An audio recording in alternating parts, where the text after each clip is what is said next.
Howdy, y'all. Shalom. Today, we're going to get into Christmas a little bit.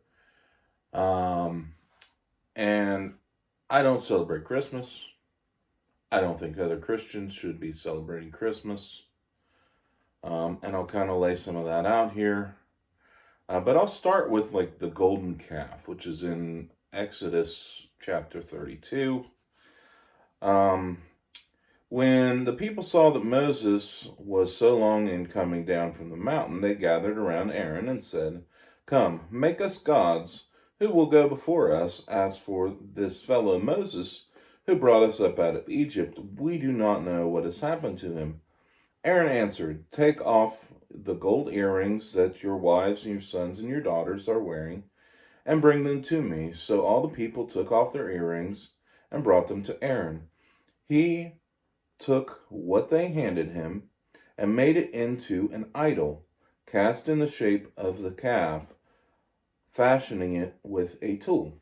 Then they said, "These are your gods, Israel, who brought you up out of Egypt. Who brought you up out of Egypt? These are your gods, Israel, who brought you up out of Egypt."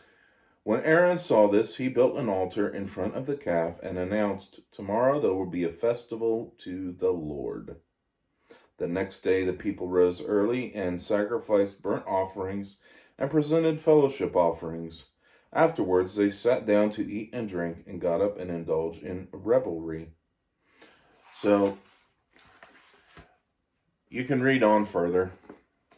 It doesn't end so well for the people that did that. When he's talking about making gods, he's talking about making false idols. The way that things would work in like the pagan world is you would have this idol, this totem, this god, that would be your conduit to that deity.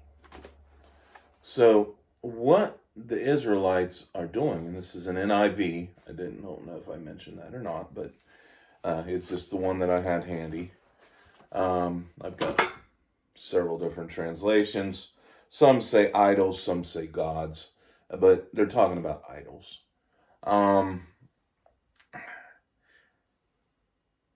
The father got mad at the Israelites, but he didn't get mad at the Israelites because they were worshiping another god, because they weren't. They weren't worshiping the gods of Egypt. What does Aaron say? "We will declare a feast unto the Lord," or to Yahweh.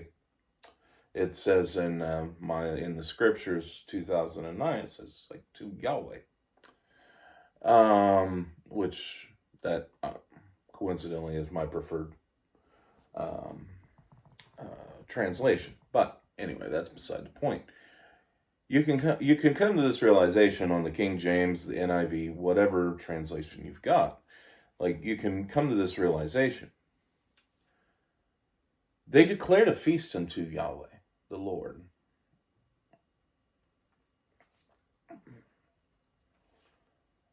But they were worshiping the way that the pagans did. They were worshiping God the way that the pagans did, or Yahweh. They weren't worshiping a false god. The feast was declared unto Yahweh. They were using this golden calf as an attempt to have a conduit between themselves and the Father, because Moses was gone, and Moses up until that point had been kind of their go-between.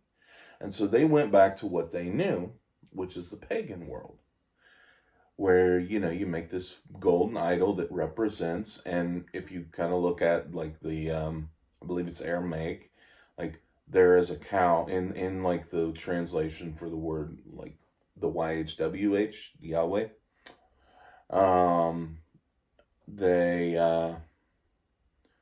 There's a cow actually in that word, so like that would make sense if that, like, as one of those letters is represented by a cow, right? So to the pagan mind, that says, okay, well, that's a symbol of Yahweh. We're going to use this symbol so that we can talk to this God that brought us out of Egypt. And God wasn't very happy. The Father wasn't very happy with them on that, because they weren't worshiping him as he'd said to worship him. They were worshiping him like the pagans did. Completely. And you can go to other scriptures where they talk about, like, don't do the things that these pagans are doing that are in the land before you. Don't worship me that way. Like, and he goes through in the Old Testament and says, like, this is how you do it. And so now what does that have to do with Christmas? Well, for one, Christmas isn't in the Bible. Does that mean that it's wrong? No. But the fact of the matter is Christmas ain't in the Bible.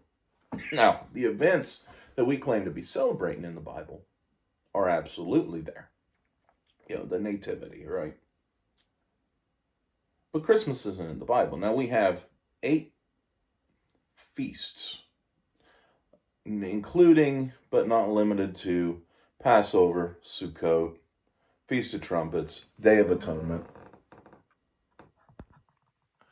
etc. We have these that we are commanded to keep until, throughout your generations. Well, we're still having generations, so we're commanded to keep those as the Father's people. And that's not a blood people either. Yes, there is an actual bloodline that goes to the tribe of Judah, to Israel, and all the 12 tribes, right?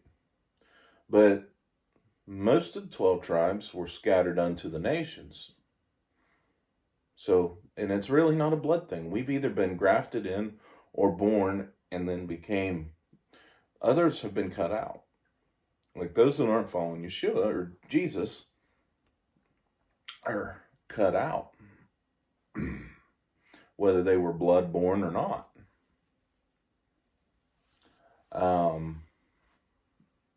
So it's not a blood thing. It's about following the Father through faith in Messiah.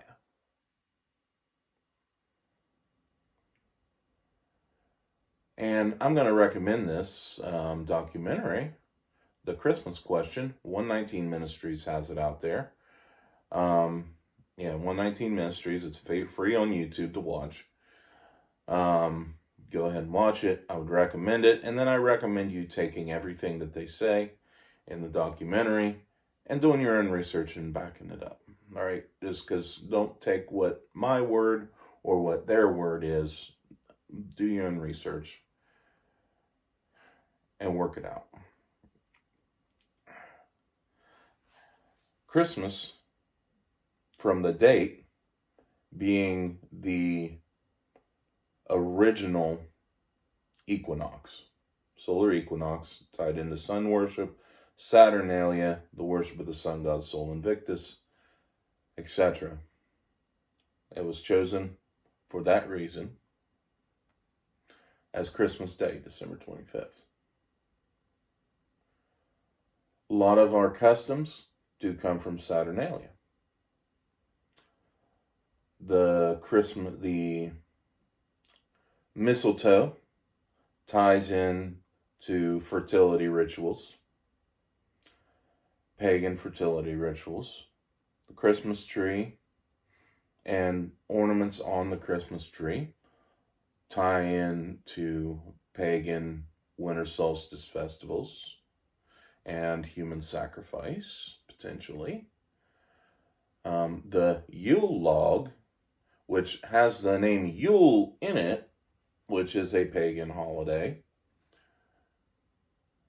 in some places has a stick figure chalked into it to represent a human sacrifice. Santa Claus that we talk about, St. Nicholas, is basically a hybrid between the Catholic bishop that was St. Nicholas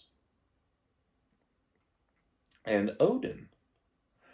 and his 8 flying reindeer and all that. Like, it ties into Odin, and a lot of that just and that just all ties in together. And all of these things are all tied into like pagan fertility rituals, pagan um, winter solstice feasts. Do your own research on that. I recommend watching the video. Um, and we're commanded not to worship the Father the way that the pagans do. So go ahead. Some people will probably just outright, ignore this if you're even still watching.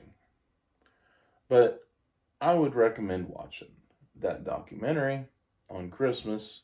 I would recommend researching what I'm talking about and digging into the scriptures, because honestly, if the Father doesn't want you doing something, don't you want to know? And I recommend keeping the biblical feasts, whatever conclusion you come to on Christmas, which I think, if you're honest with yourself, I do think that you will come to the conclusion that, hey, it's not in the Bible. There's a lot of pagan stuff, and it's probably just not worth the risk.